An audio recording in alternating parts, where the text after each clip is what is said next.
টাস করে একটা শব্দ হয়েছে, এর মধ্যে লোকজন লাফালাফি করতেছে, ছেড়াছিড়ি করতেছে। আমার হাতের সামনেই একটা অটো উল্টে পড়ছে, আমার এক হাত সামনে থেকে দেখার কারণে আমি আসলে বলার মতো আর কোনো ভাষা নাই। এখানে যারা মৃত্যুবরণ করছেন তাদের আত্মার মাগফিরাত কামনা করি। আমি একটা গাড়ির টাকা নিছি, কাউন্টারে দিতেছিলাম, এর মধ্যে শুনি যে ওদিক থেকে শব্দ হইতেছে। একটা ট্রাক আইতেছে, আপনার লোড ট্রাক সিমেন্টের বোঝাই ছিল, আর এই পাশে আপনার 3টে অটো ছিল, আপনার একটা প্রাইভেট কার ছিল, একটা মিনি ট্রাক ছিল, সামনে মাহিন্দ্র ছিল একটা। পরে ও করছে কি, ও এদিকে নিয়ে এদিকে লইয়া তারপরে এদিকে মারি দিয়েছে, সাইডে গাড়ি একবারে মারি দিয়েছে একসাথে। শুনলাম খালি একটা টাস করে শব্দ হয়েছে। হ্যাঁ, লোড ট্রাক সিমেন্টে ভরা ছিল। আমাদের 1 মিনিট সময় পাইনি, আমরা খালি শুনছি শব্দ হয়, এর মধ্যে তাকাইছে যে টাস করে একটা শব্দ হয়েছে, এর মধ্যে লোকজন লাফালাফি করতেছে, ছেড়াছিড়ি করতেছে। আমার হাতের সামনেই একটা অটো উল্টে পড়ছে, আমার এক হাত সামনে। মিনিমাম 20 জন মারা গেছে। হ্যাঁ, আমি সামনেই দেখছি 27 জন মারা গেছে। হ্যাঁ হ্যাঁ, স্পট ডেড। ও সাথে সাথেই মারা গেছে।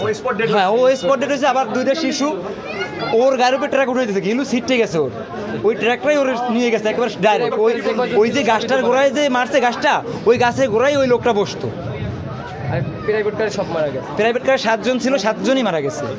এখন পর্যন্ত আমরা 12 জনের ডেড বডি উদ্ধার করতে পেরেছি। 12 জনের মধ্যে শিশু আছে 4 জন, তার মধ্যে মেয়ে শিশু 1 জন, ছেলে শিশু 3 জন, আর মহিলা আছে 3 জন, আর পুরুষ 5 জন, টোটাল 12 আমরা ডেড বডি। হ্যাঁ, 12 জনকে উদ্ধার করেছি। আর 12 জনকে আমরা আহত অবস্থায় উদ্ধার করেছি, তাদেরকে প্রপার ট্রিটমেন্টের জন্য বরিশাল মেডিকেল কলেজে পাঠানো হয়েছে।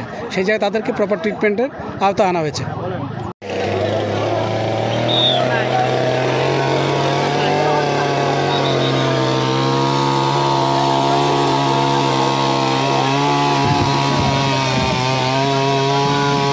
সদর উপজেলার গাবখান টোলের কাছে যে সংঘটিত হয়েছে দুর্ঘটনা, সেখানে 11 জন মারা গেছে, আর আহত 11 জনকে উন্নত চিকিৎসার জন্য বরিশাল শেরেবাংলা মেডিকেল কলেজে প্রেরণ করা হয়েছে।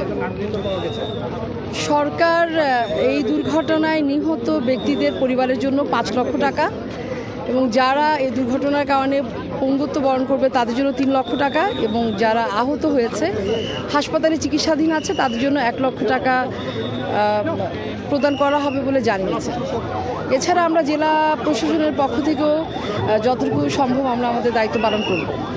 আর এই দুর্ঘটনার কারণ উদ্ঘাটনের জন্য আমরা 4 সদস্য বিশিষ্ট একটা কমিটি গঠন করেছি। 1, 2, 3 ঢাকায় জমি জিতে নিন 100% ক্যাশব্যাক সহ 20 কোটি টাকার পুরস্কার। অনেকের পরিচয় পাওয়া গেছে, যাদের পরিচয় পাওয়া গেছে আমরা তো অলরেডি আমাদের নোটবুকে নিয়ে নিয়েছি। তাদের সাথে যোগাযোগ করা, তার ফ্যামিলির সাথে যোগাযোগ করা হচ্ছে। আর যাদের ডেড বডি শনাক্ত করতে পাওয়া যায়নি, আমরা তার চেষ্টা করছি তাদের আত্মীয়, যেহেতু আশেপাশেরই হবে, দূরে কোথাও নয়, আমরা চেষ্টা করছি তাদের আত্মীয় স্বজনের কাছে মেসেজটা পৌঁছে দেওয়ার জন্য।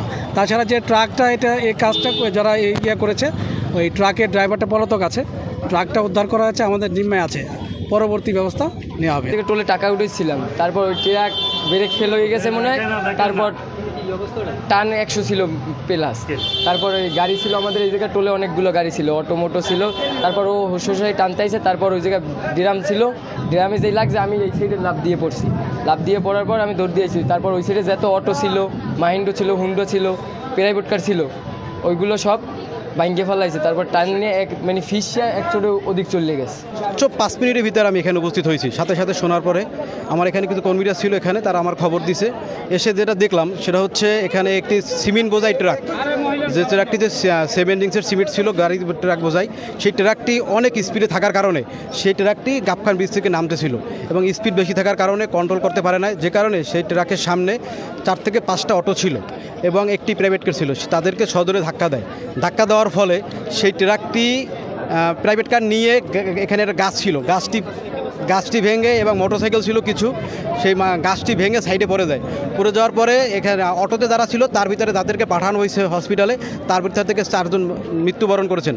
এবং মর্মান্তিক হচ্ছে সেই যে প্রাইভেট কারটি, সেই প্রাইভেট কারের ভিতরে একই পরিবারের স্বামী, স্ত্রী এবং সন্তানরা ছিল, তারা 7 জন ড্রাইভার সহ, সেই 7 জন স্পটই মারা গেছেন। এটি আসলে হৃদয় বিদারক ব্যথা। আমাদের প্রাণপ্রিয় নেতা, আমাদের শ্রদ্ধামত অভিভাবক জননেতা আলহাজ আমির হোসেন এমপি মহোদয়ের নির্দেশনায় আমরা ছাত্রলীগের যে সকল নেতাকর্মী ছিলাম, তারা এসে সর্বোচ্চ সহযোগিতা করেছি এবং বিশেষ করে প্রশাসনের ভাইয়েরা তারা সর্বোচ্চ সহযোগিতার কারণে এখানে অল্প সময়ের ভিতরে উদ্ধার অভিযান সম্পন্ন হয়েছে। আমি জেলা ছাত্রলীগের পক্ষ থেকে প্রশাসনকে আন্তরিক ধন্যবাদ জ্ঞাপন করছি এবং এই যে আমি সড়ক পরিবহনের প্রতি অনুরোধ থাকবে আপনারা যেন আমাদের পরিবহনগুলো যেন স্পিড নিয়ন্ত্রণে থাকে এবং আসলে এটা বলার মতো না, আমার দেখা কোণে জালকাঠিতে সর্বোচ্চ মনে হয় এটি এক মারাত্মক দুর্ঘটনা। আমি আর আসলে এটা আমি সামনে থেকে দেখার কারণে আমি আসলে বলার মতো আর কোনো ভাষা নাই। এখানে যারা মৃত্যুবরণ করছেন তাদের আত্মার মাগফিরাত কামনা করি।